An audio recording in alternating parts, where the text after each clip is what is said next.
Hi everybody, welcome to Chow Time. I am Spike Spencer and welcome to my kitchen yet again. So today we're going to do something very, very simple. It is called chicken salad. Ever heard of it?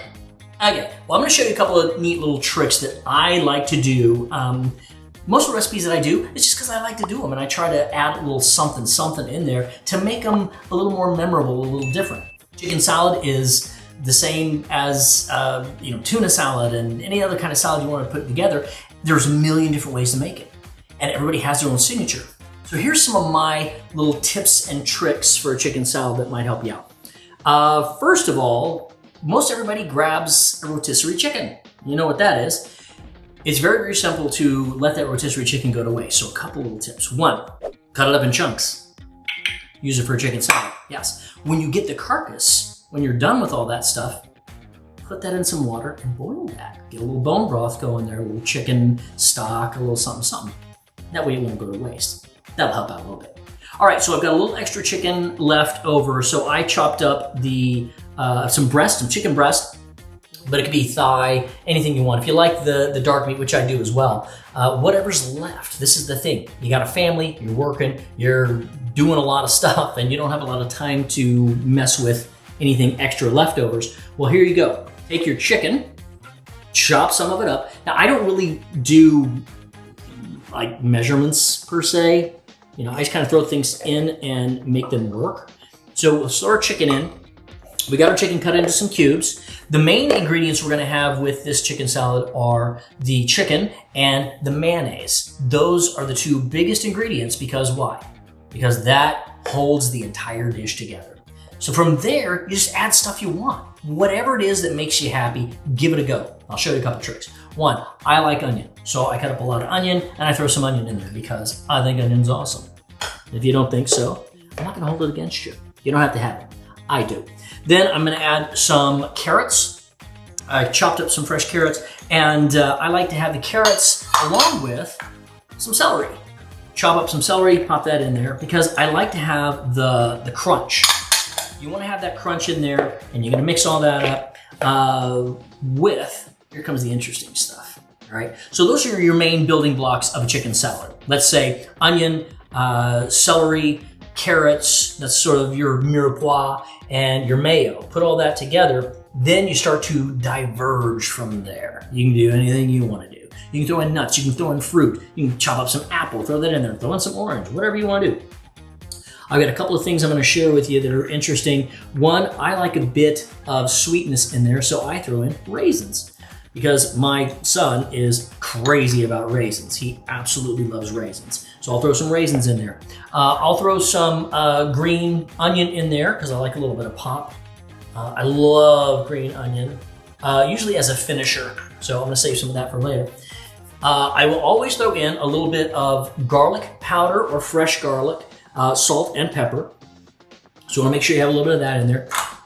Then, here's some of my secrets. Ready? Here we go. I love thyme. I will put a little thyme in there, and I'll use dry thyme. I have some fresh thyme outside, but dry thyme is fine. Whenever you have a dry herb like thyme, be sure and put it in your hand, and then crush it and sprinkle it all over. Because these things go bad in your fridge, they sit in your cabinet for God knows how long, and they just get drier and drier. But when you do that, you actually activate some of the latent oils that are inside there, so it's a nice burst of freshness, and you can always smell it on your hands. The other thing that I found a long time ago is I like savory. This is a powdered savory. Sometimes I get the bigger savory and crinkle it just like that, but I put a little bit of summer savory in there. A little bit more. Fine.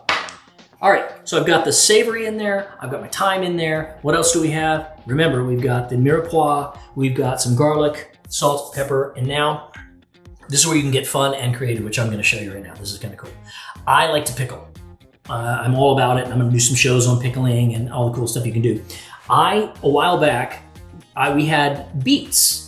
Now, I don't know if you like beets or you don't like beets, whatever that is, but remember, the beets also have the beet greens that can sometimes get really honking big. Well, I was growing some when I was living in California. We had some, I've got some out back now, and it you get this big leaf. The leafy greens are absolutely spectacular. Sauteed, stir-fried, throw them in soups and everything. But people forget about the stems.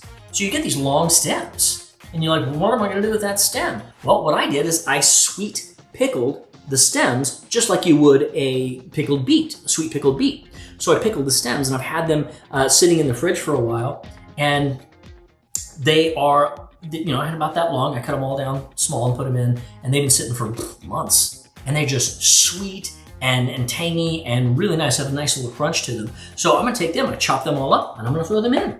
So we got the raisins and some sweet beet stems. I know, right? Pretty freaky, but it's very cool. So then we're gonna mix it all up, because I put the mayo in at the beginning because I had a little mayo left over from my other jar of mayo, and there's not enough mayo in here, so I'm going to put more mayo. Check it out. Don't be shy. Don't be shy. Put in some more mayo. It's fine. It's fine. Nobody cares. Now, with mayos, I'm trying to get, most mayos are just junk crap. I'm working on, if I have time, I'll make some mayonnaise myself.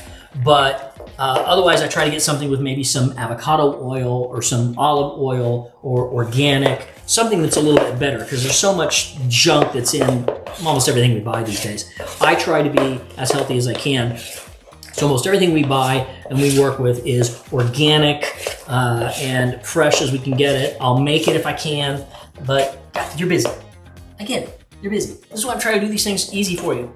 Obviously, there's going to be some time spent in the chopping phase of all this, because it's chicken salad, y'all.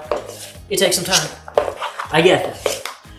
I'll do a whole show on chopping. I'll show you the techniques and all that. It's going to be a lot of fun, because I like to chop things up. Now, taste test. I'm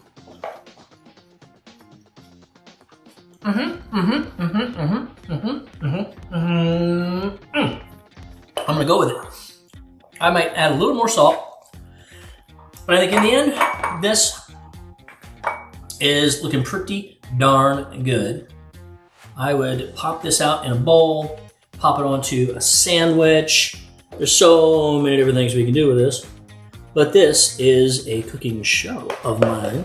And so I have to have a little presentation. Yeah, yep, here we go. Let's put some presentation. Let's sprinkle a little bit of that green onion as I had before. Look at that, this is gorgeous. There we go.